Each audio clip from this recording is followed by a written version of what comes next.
एक बार एक लड़का बाइक पे बहुत सारे अंडे रख के लेके जा रहा होता है, लेकिन अचानक से उसकी बाइक फिसल जाती है और उसके सारे के सारे अंडे फूट जाते हैं। आसपास के लोग तब इकट्ठा होकर उसे टोंट करना शुरू कर देते हैं कि तुझे दिखाई नहीं देता है क्या, तुझे ढंग से बाइक नहीं चलानी आती है क्या। इतने में ही उस भीड़ में से एक बूढ़ा सा अंकल निकल के आता है और उस लड़के से कहता है कि बेटा तुम्हारे सारे अंडे फूट गए हैं, अब तुम अपने मालिक को क्या जवाब दोगे। चलो मैं तुम्हारी मदद करता हूं, ये मेरे पास 30 रुपए हैं, तुम रख लो।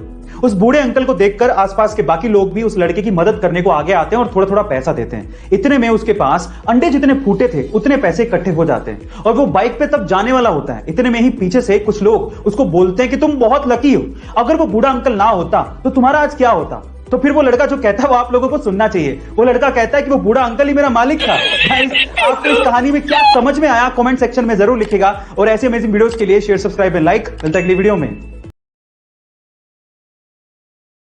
गाइस, क्या आपने कभी गौर किया है कि जब आप नॉर्मल पानी से बर्फ जमाते हैं तो वो व्हाइट क्लाउडी कलर की होती है, लेकिन जब आप गर्म पानी से बर्फ जमाते हैं तो वो ट्रांसपेरेंट होती है। पर सवाल यह है कि ऐसा होता क्यों है। चलिए मैं आपको बताता हूं। देखिए, नॉर्मल पानी में ऑक्सीजन और नाइट्रोजन जैसी गैसेस ट्रैप्ड होती हैं और ये गैसेस बर्फ के बनने पर बाहर निकलने की कोशिश करती हैं, लेकिन कुछ गैसेस बर्फ में ही फंसी रह जाती हैं, जिसकी वजह से आपको व्हाइट क्लाउडी कलर दिखाई देता है। लेकिन जब आप पानी को पहले से ही गर्म कर देते हैं तो गैसेस पहले से ही बाहर निकल जाती है और उसके बाद जब बर्फ बनती है तो वो ट्रांसपेरेंट होती है। गाइस, क्या आपको इसके पहले तक ये साइंटिफिक फैक्ट पता था? और अगर नहीं पता था तो कमेंट सेक्शन में जरूर लिखेगा और ऐसे अमेजिंग वीडियोस के लिए शेयर, सब्सक्राइब एंड लाइक। मिलता है अगली।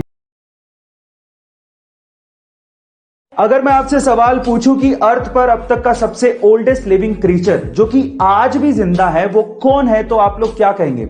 चलिए मैं आपको इसका आंसर बताता हूं। अगर हम लोग इंसानों की बात करेंगे तो ये रिकॉर्ड है जापान की एक लेडी के पास जिनका नाम है केन टनाका। उनकी उम्र है 118 साल। लेकिन इनसे भी कहीं ज्यादा ओल्ड है एक कछुआ जिसका नाम है जोनाथन, जो कि 1832 में पैदा हुआ था। जी हाँ गाइस, आप ठीक सुन रहे हैं, 1832 में वो कछुआ पैदा हुआ था, जो कि आज के टाइम पे 189 इयर्स का है, जिसकी देखभाल सेंट हेलेना की सरकार कर रही है। गाइस, आपको ये इंटरेस्टिंग फैक्ट कैसा लगा कमेंट सेक्शन में जरूर लिखेगा और ऐसे अमेजिंग वीडियोस के लिए शेयर, सब्सक्राइब एंड लाइक। मिलता है अगली वीडियो।